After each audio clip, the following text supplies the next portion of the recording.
Hablar acerca del Comité Internacional de la Cruz Roja es hablar del valor y humanismo, de lo sublime del perdón y ayuda al prójimo, porque todos somos hermanos.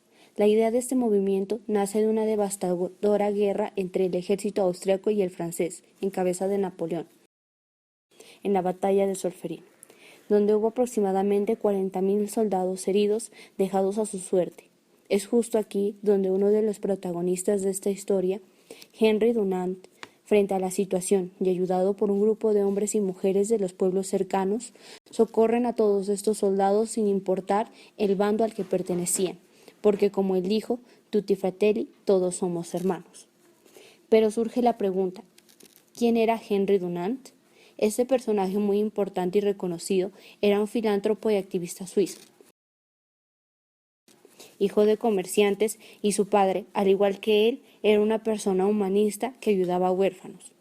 En su juventud comenzó a perfilarse como un activista, fundó la llamada Asociación del Jueves, donde una comunidad juvenil se reunía para estudiar la Biblia y ayudar a los pobres. Desde entonces, su principal objetivo fue brindar la ayuda como un gesto humanitario. En el año 1859, el 24 de junio, llega a Solferino, y en 1862 publica su libro Recuerdos de Solferino, donde hace un llamado a los estados para atender a los soldados heridos en combate, planteando además una visión gremial de lo que sería el futuro de la Cruz Roja. Desde aquí, la idea de Dunant siempre fue que el ente se crearía como un ente neutral. En 1863, junto con 4 miembros de la Sociedad Ginebrina de Utilidad Pública, crean el Comité Internacional de Cruz Roja. Actualmente, el presidente del Comité Internacional de Cruz Roja es el señor Peter Maurer, quien nació en Suiza en 1956. Cursó estudios de Historia y de Derecho Internacional en Berna, tras los cuales obtuvo un doctorado. En enero de 2010, el Consejo Federal nombró al señor Maurer secretario de Estado para Asuntos Exteriores en Berna.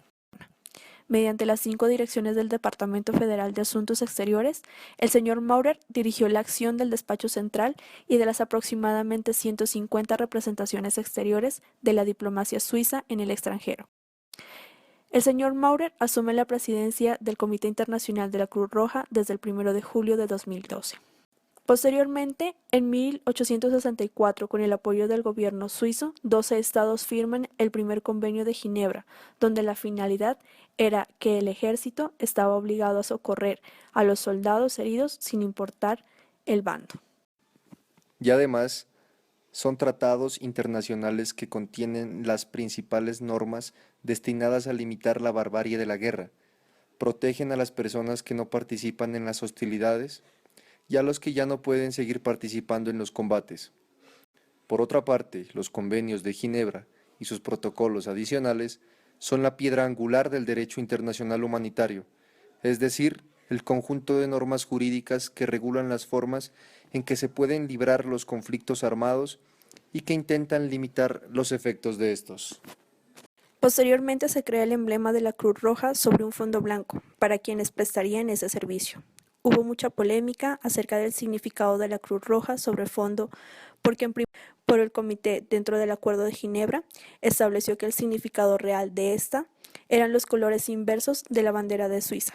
En el artículo 12, otro de los símbolos es el cristal rojo, puesto que se consideraba que los dos anteriores, la cruz y la luna, eran símbolos religiosos y afectaban a quienes no, por ende, se crea el símbolo de cristal rojo. Luego de estos acontecimientos, llegaría la época de guerras, donde el Comité Internacional de Cruz Roja, en Ginebra, para que los capturados tuvieran contacto con sus familiares. Eso sería el comienzo de algo innovador, su actuación como garante de las guerras en ese momento, donde la participación del Comité Internacional de Cruz Roja llega a la cumbre, dirigiendo voluntarios al campo de batalla, atendiendo. Se ve afectado por ataques a los hospitales, destrucción de las ambulancias, amenazas y violencia contra los enfermeros y personal de salud, sin mencionar personas. Durante la Primera Guerra Mundial, el CICR se dedicó a la protección de los soldados que eran capturados o reclutados por el ejército contrario, haciendo visitas.